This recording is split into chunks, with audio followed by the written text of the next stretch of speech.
So motherhood is difficult. As moms, we all know that, right? That's been our experience, whether we're single moms, married moms, whatever the case may be. Motherhood is very difficult to navigate. Single motherhood can be treacherous, though, right? Single moms know that. It's a new way of navigating. If you're a newly single mom coming out of a situation where it was healthy or whatever the case may be, and now it no longer is, that's a huge change. That's a huge catapult into something that you were not expecting. Because, like I always say, not all women choose single motherhood the way that I did, right? However, from experience, I genuinely believe that the worst and most painful kind of situation to navigate is toxic co-parenting. So toxic co-parenting can be extremely challenging. It tests your emotional strength, it tests your patience, and it tests your resilience. It can occur when feelings of anger, resentment, or betrayal, even jealousy, are prioritized over the child's well-being.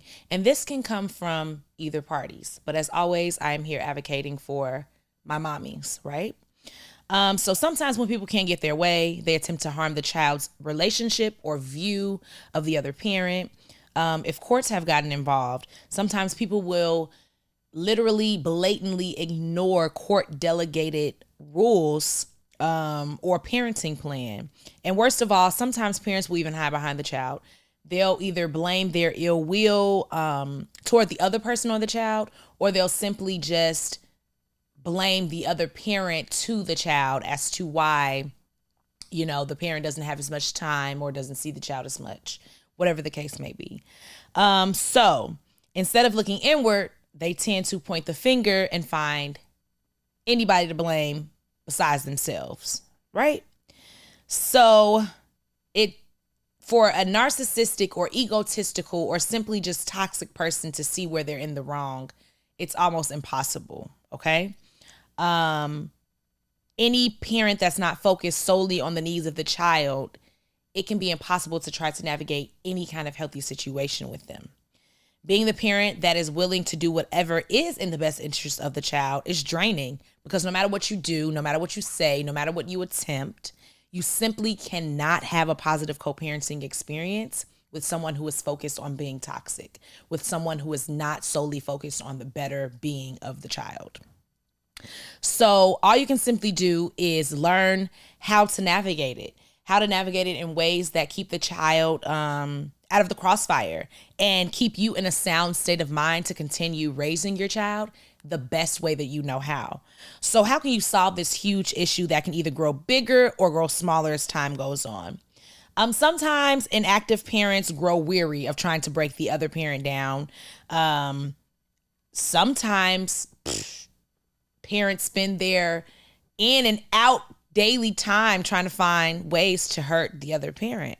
It just depends. Naturally, the obvious decision would just be to cut all ties. But unfortunately, you can't do that because there is a child involved. Now, there are some circumstances where that should be the case. Abuse, neglect, whatever the case may be. But in majority of these toxic co-parenting situations, it is a parent that does want to show up, but is not focused solely on the child, if that makes any sense. That is the situation that I am dealing with and have been dealing with for almost 6 years now. In the vast majority of cases, we know that kids are better off having a relationship with both of their biological parents, regardless of the kind of relationship that their biological parents have. So even if their parents aren't together, even if they can't even get along, the child still deserves to have a healthy relationship with both of their parents, right? So when your child's father just so happens to be toxic, egotistical, or narcissistic, we're forced to find ways on our own to create boundaries and do whatever is necessary to stick to them for the sake of our mothering, but more importantly, for the sake of our child's well-being, right? So how? How can this be achieved? And at what point do you realize that this cannot be achieved and further measures need to be taken? Let's get into it. Thank you for tuning in to Mommy Monologues. This is episode 17, No Parent versus Co-Parent. As you guys always know, this episode is always brought to you by Killer Cocktails, the best curating business in the land. And I just want to say thank you, you guys, for tuning in, for sticking with me. We're almost fully through another segment, and I just feel grateful and blessed to be building this community. So that being said, let's go. So co-parenting is challenging, right? Even in the best of circumstances, co-parenting is challenging. When the split is amicable and the focus is solely on the kids, it can still be challenging because with change comes challenge. But when the relationship between the parents is actually strained, it can just be a battleground. It negatively impacts everyone, but especially the children. But it negatively impacts how you want to show up for your child. It negatively impacts your parenting skills, your motherhood skills. But like I said, it really negatively impacts the children. Okay, so we're only human. So we do tend to ignore the signs until it may be too late. So some signs are subtle, and then you have your not so subtle signs of unhealthy co-parenting, from continuous conflicts, one parent undermining the authority of the other parent, using the child as a pawn, a messenger in whatever struggle you all may have. And this is a topic that I personally wanted to touch on because I experienced it firsthand. And I experienced it very early on too. But very early on in that same breath, I shifted my narrative and realized how profound the impact of this kind of situation can be on my child in the long run. So, hey, it was like I saw what I needed to do. I did it. And that was that. So in the same breath, I just wanted to rectify the issue. I wanted to rectify the communication issue. I wanted to unblur the line. The child was here. We had come to terms with the fact that we had created a child together. That's just what it was. I gave him plenty of opportunities to fully back out the door. He didn't want to take those opportunities. He wanted to be as present as possible. I was totally fine with that. But communication-wise, we were never able to rectify an issue. He just wanted to be very lax. He wanted me to kind of like appreciate the little that he did do. And that just wasn't something that I was willing to accept for my child. I had accepted it for myself. I was not going to accept it for my child as well. So I had to do what was necessary for me and my child to navigate the situation with him, with only my child in mind. So I had to recognize those patterns. I had to create those communication barriers and those unresolved personal issues between us. I had to like literally attack those head on. And it wasn't easy, especially because this was not a shared effort. This was not something that he was also trying to figure out with me. This is something that I had to figure out on my own and simply set the boundary and just move forward, right? But it was necessary for me to figure out what needs to be done because I didn't want to constantly repeat these unhealthy patterns. So I had to clear a path forward for my child and I. And that didn't include him. That didn't include someone who wanted to be mature and wanted to fully be present. So I had negative emotions. And now I have this negative view of my child's father. I had to learn to prioritize my child's best interests and make sure that that's what remains at the forefront. There were so many things happening in the background that I could have gotten upset about. There were so many things that were hurting my feelings. There were so many things that just didn't really add up, didn't make sense to me very early on. And I had to literally take that and put that in the back and focus solely on what was for my child. There were times where like I didn't want to discuss certain things. I didn't want to see him. I didn't want to talk but in order for him to be in my child's life, like we had to do those things. Until I found a way to not have to do those things, which we will get into. So like I said, I set a clear path forward. I learned how to set clear boundaries. I had to cut communication and focus solely on mediation.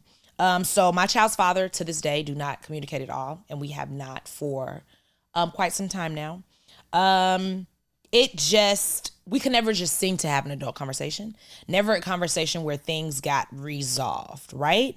I'm one of those people, when a serious conversation needs to be had, I will start it. I will lay everything out on the line and we can go from there. Like we can discuss and pinpoint everything that I've said because I am just one of those people that I'm an emotional being. So when it comes to my emotions and it comes to something triggering my emotions, or, this is not going to be resolved unless I discuss these emotions and so forth. I'm laying it all out on the line, and let's just talk about it. Let's open that door and let's just talk about it. Unfortunately, I was not dealing with a maturely communicating person. Every issue went unresolved. If it got too serious, if I said too much, if I literally lack of response to no response at all. So that for me was a no-brainer when it came to cutting communication, because it seemed like no matter how serious I tried to discuss the navigating this co-parenting ship, it never stuck. But he would hit me up about random things, and it was just like, hey, we're not friends.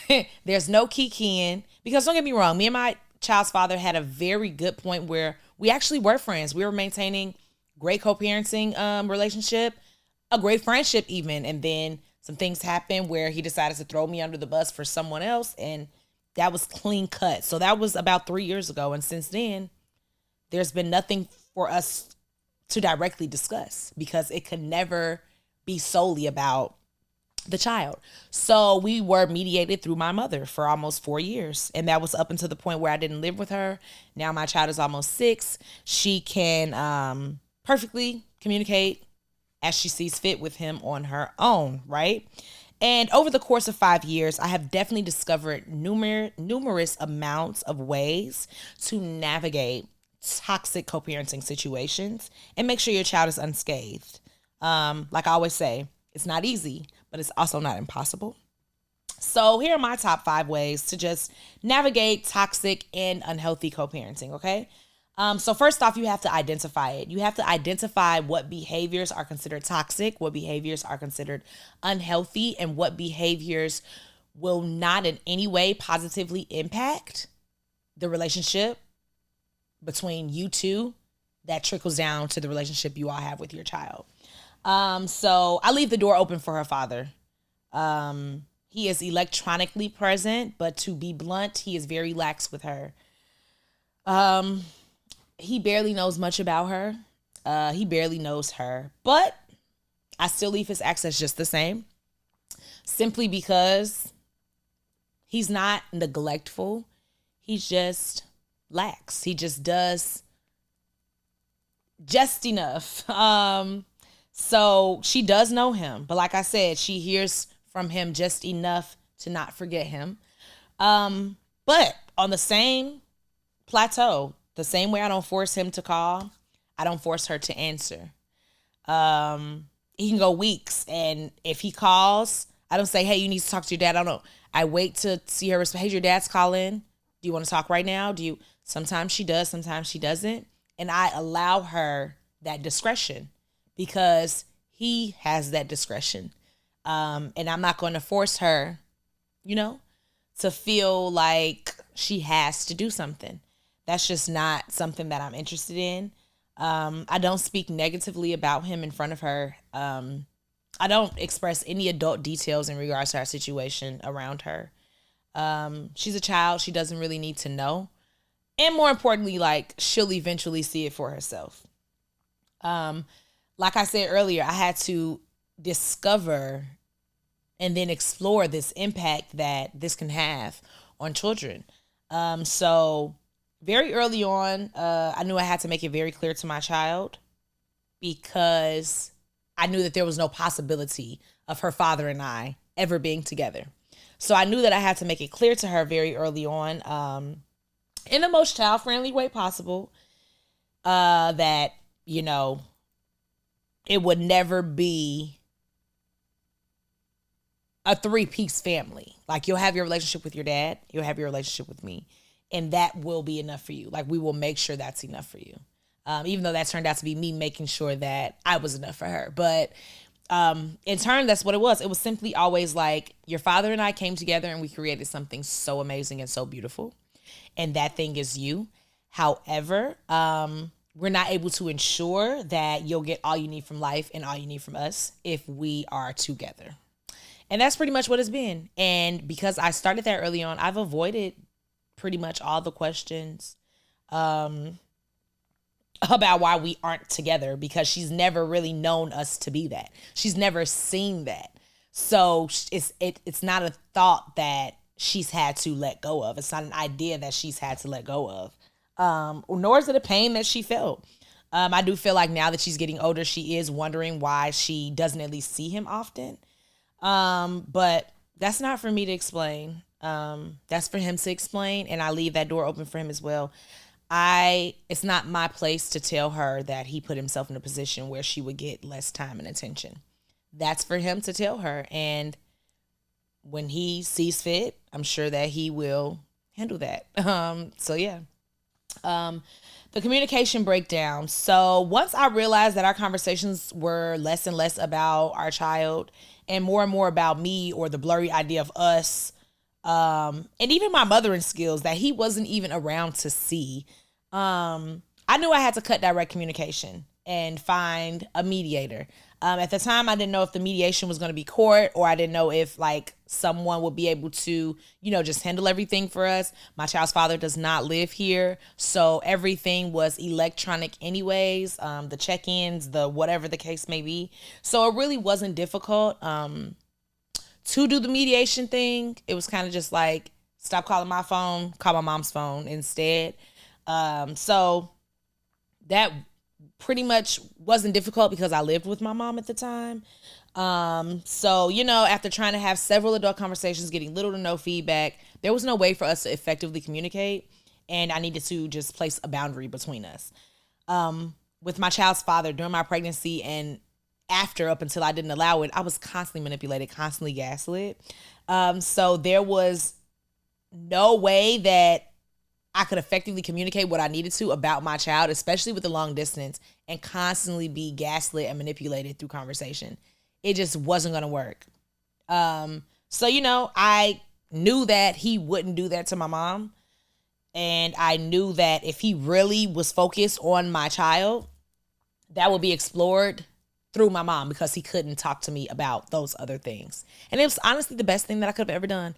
I feel like it impacted my motherhood skills greatly, because I think that he used to make me so angry, like trying to get under my skin. And I was a new mom. So like, it was just like, I couldn't understand, like, why do you hate me? Like, why do you want me to feel this when I'm just over here trying to do my best? It was the best thing that I could have ever done, not having to deal with that anymore. Like, it made me grow up. It made me really see like what I was capable of as far as being a mom. It made me realize that this is really what I was meant to do, regardless of who was going to back me or not.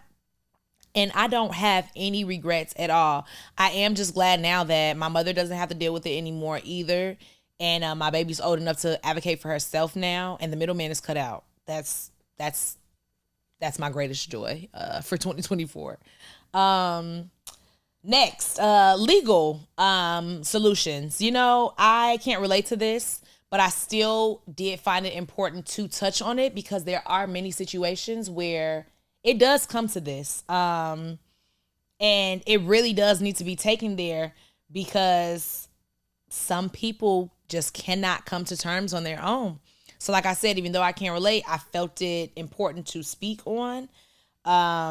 Because at the end of the day, sometimes you just have to do whatever is necessary to effectively co-parent. If that's what you both desire, but you both just can't come to your own agreement, sometimes you can't find mediation. I got lucky. It was my mom. Not everyone can find mediation through a loved one that is willing to play the bridge between both parties. Go through the course if it comes to that. If you need to work out visitation, if you need to work out anything, sometimes you do have to take it there, and you will have to go to the courts, and you will have to have them iron out what you cannot.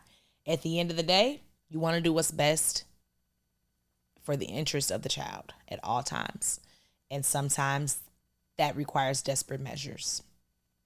Lastly but not least, strategies for improvement. Okay, so this can be effective communication. Sometimes people are together for a long time and then they break up and there are children involved. They seek counseling and setting boundaries. Now, I tried the effective communication thing. Me and my child's father didn't have enough history to do counseling. That just wasn't something that we deemed necessary. Not that even if I did deem it necessary that it would have happened anyways. But I tried effectively communicating, and it didn't work out the way that it should have. So like I said, my strategy for improvement became just losing access to me completely. And with losing access to me, it didn't come with losing access to his child. So I hope that I'm making it very clear that him losing access to communicate with me had nothing to do with our daughter. Anything that he needed to know, I would relate to my mom and make sure that she related to him. There was no, I was never shutting him out from her or from her life. It was just simply that we cannot have an adult conversation. We can't get anywhere with our conversation. So I no longer even need to discuss those things with you because I'm going to do what's necessary for my child regardless. You do that from your end as well. And let's just let that be that. So, the personal conversation, the direct contact, it was gone. It was out the window. Now we literally have nothing to speak about unless something extreme happens, but my daughter has direct access to him and vice versa. So they chatted up on their own, and I'm more than happy for that because I don't have to cut in. I don't really have to say or do anything, especially because he does not live here. So yeah. My boundaries were nailed down. There was no crossing them.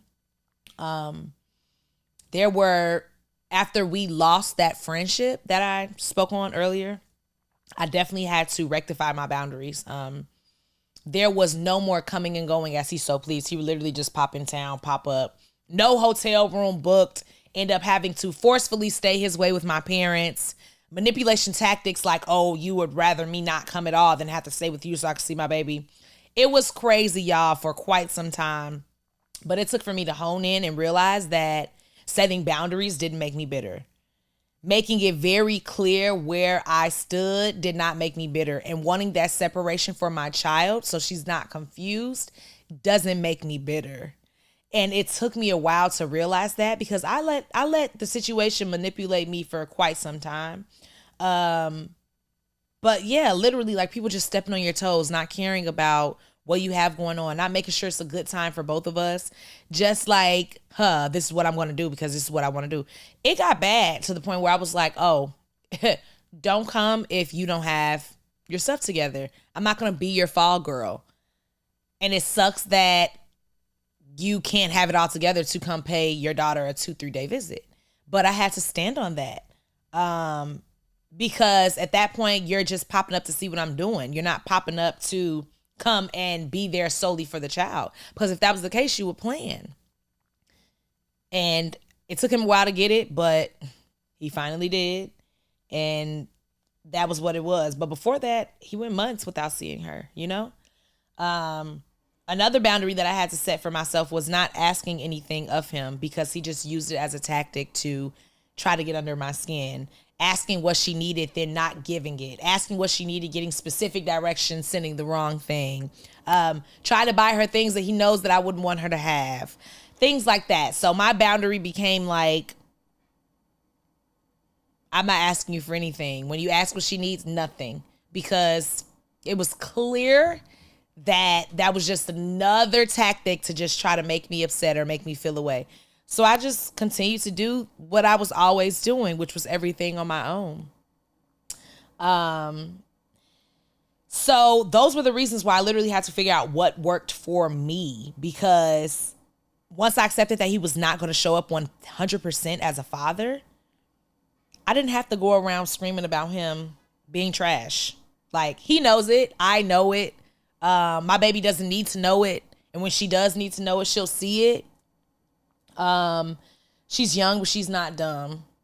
She wonders why it's always mommy, mommy, mommy. She wonders why I only hear from my dad on the phone. She wonders, but like I said, that's not for me to throw him under the bus to her. She has her questions that she asks me, and of course I answer in the most child-friendly way possible. But yeah, I just do my best to navigate what we have going on over here. and making sure that I'm focused on her completely. Yeah, she looks at me and I want her to know that none of this makes her less than. None of it. This doesn't make you different. This doesn't make you less than. This doesn't make you bad. Like, you're not a bad person because someone's chosen to not be completely active in your life. At the end of the day, I want her to know that she can still do amazing things having just me. I want her to look at me and just see that she is a reflection of her mom, and I'm strong and I'm resilient and I am powerful, and I made it through this situation by the grace of God, and I have her and she has me. Point blank, period. So that brings me to Mommy's Mirror. I want to utilize Mommy's Mirror today to simply list a few things that we can do to ensure that we are not the problem, ladies. Make sure that we are not the ones that are, what can I say? We're not the ones that is feeding the toxicity. I want to just list some things to make sure that we're always doing our best. Because I won't lie to you. I sleep good at night knowing that I did my best. I sleep good at night knowing that I'm not the one that's getting in the way. I sleep good at night knowing that it's not my choice that he's not around or present. I sleep really good, like a baby even. So just a few key points. Let's make sure we're not being bitter, ladies. You guys didn't work out. They cheated. They moved on. They had a new baby. Whatever the case may be, such is life. It hurts, yes. But don't allow your hurt to trickle down to your child to the point where you negatively affect the relationship that they have with their father. That has everything to do with y'all personally. That has nothing to do with the betterment of your child. So remove your emotions, as hard as it is. Remove those emotions and focus on the child. It will not be easy, especially depending on how deep you all were before the situation happened. It won't be easy, but trust me, it is imperative for the betterment of the child. Leaving room for change. Now, this can be sticky for some because once you're used to something for so long, it can be very hard to see someone in a different light, in a positive light, right? But some people do stay the same forever. But then you have those people that really do change their ways. So if your child's father is trying to step up after not being present, just allow that. Enforce your boundaries. Don't be a fool, but be mature and allow that. And as things get better, step out the way, inch by inch by inch, and just allow that to happen. Verbally express your child's needs. Make sure you're open about your struggles as a mom. Just be very transparent about what you need, whether it's some help here and there, a break here and there, a little financial assistance. Don't be too proud to put it out there, even if nothing comes of it, because at least you tried.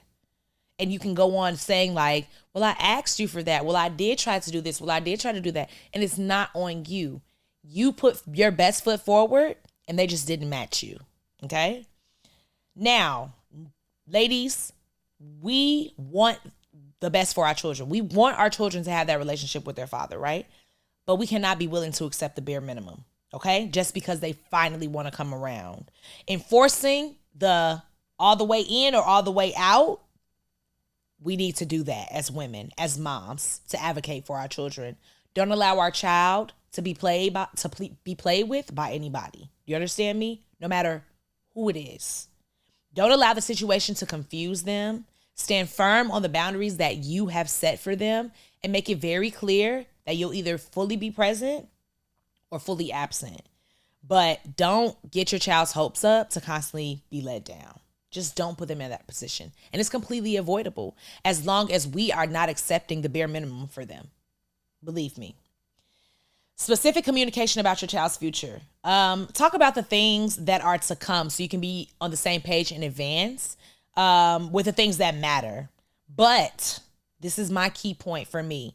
Never forget that the memories that you're creating with your child in the present are sacred and they don't have to be shared with someone who is literally actively choosing to not be a part of their lives.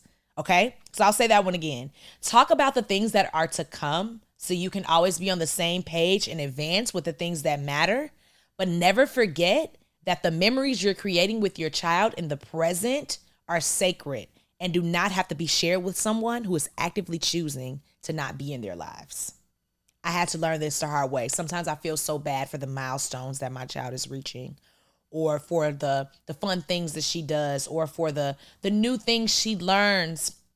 And of course, because I have an amazing heart, I want to share those things with you. But I also have to realize, like, I'm just giving you all the benefits with no work. You don't know her. You don't try to get to know her. You're not around to see this growth. That's not my fault. I deserve to have these memories with her that her and I personally share because I chose to show up every day. So that's that. Custodial permissions, giving the other party leeway when the child is not with you. Some of the same rules do have to be followed by both parties, but please don't be trying to navigate what they got going on over there from over here. Let them do their own thing. Let them build their own bond. And that just goes to my next thing. Allow them to have that shared bond. Don't get in the way of what's naturally brewing for them. Don't get jealous. Don't get upset, because it's like one of the feelings that I felt for quite some time that I had to literally get off my heart was how excited she is to always be with him or around him. And I'm like, girl, like, you barely see him. Like, you know what I'm saying? But I had to come to terms with the fact that that's why. She knows that she barely sees him. So that excitement level is like, I'm so excited because I don't know when the next time will be. I show up every day. And my baby is used to that. So her lack of excitement is because you don't have to be excited about something that is your everyday life. Like, you're living this. Like, you have someone who is there at every turn. And that is a blessing for both of us. So don't get in the way. When those opportunities present themselves for them to create their own moments, allow that to happen. Don't ever put your child in the middle. Do not ask a child adult questions. Don't use them to get answers to questions from adults or about adults. Don't use them as bait or revenge. Don't hold them over the other parent's head. Let them be a child and always assist in creating a healthy balance for them, okay? Never, ever, ever, ever, ever, ever try to paint the other parent out to be the bad person, even if they are. But never allow your child to see the disdain that you have for the other party. Allow your child to be a child, because when that time comes, they're going to see it for themselves. And there's a very small window that other party has to rectify and fix things to make sure that their child looks at them a certain way when it's time. And that's just point blank, period. When they become that 8-year-old, that 10-year-old, 12-year-old, going to high school, they know they can see for themselves. And you only have a short time period to make sure that you're doing all that you can do to ensure a good relationship when it's time, or when it comes to the point where they don't have to have one. There we go. If that made sense.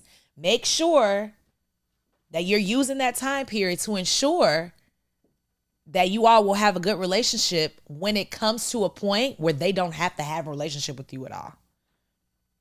That's my everyday goal. To make sure that at 25, 30, 35, my child still wants to be around me. She still wants to be my friend. She still calls me for advice. She still wants to take care of me. Things like that, that's my end goal, by all means. So, before I wrap Mommy's Mirror up, I just want to say, as a mother who dealt with this for years, remember that you cannot force someone to be anything that they don't want to be, okay? There's nothing you can do or say to convince someone to show up if they do not want to.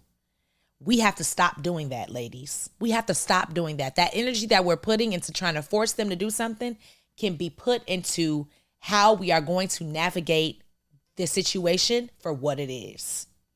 How we are going to utilize this to empower us and better ourselves as mothers. You just got to accept it for what it is and know that you did your best to make it as easy as possible. And the other person didn't make it easy for you. It didn't work out the way that we desired. No progress came from it. We tried. And we have to go on accepting that as enough. The fact that we tried. We can't force it. We can't make them do something they don't want to do. But we tried. We can't force them to communicate like adults. But we tried. That's just it, and that's just all. And that is Mommy's Mirror. Y'all, episode 17. I can't even believe this. So before I close out, I just want to make a short announcement for Mommy Monologues. We will no longer be doing weekly drops.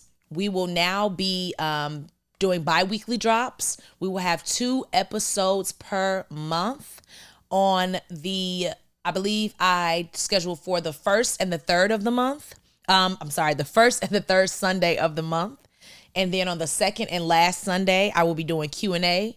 I will be doing lives, questions, comments, concerns, whatever the case may be, for Mommy Monologues. So we're kind of drawing back, but not really. We're really drawing in and deep diving into a more personal segment of the podcast. I'm ready to hear some of these stories. I'm ready to talk to some of these moms. I'm ready to figure out how we can relate and how we can help each other even when we don't relate. I am ready to continue to build this community around motherhood because we all got something in common, and that's these kids, okay? So that being said, thank you for tuning in and listening to episode 17 of Mommy Monologues, No Parent versus Co-Parent. As always, I hope that this episode was enlightening as well as inspiring. If you're struggling with co-parenting issues yourself or you know someone that is, I just hope after listening to this, you can navigate it in a new way that works out for the betterment of you as well as the better well-being of your child. Move towards a more peaceful and productive partnership. And if you can't, find your way of mediation, a way that works for you and your child. Mommies, stay grounded, stay the course, and just keep embracing this beautiful, beautiful journey of motherhood with love and dedication.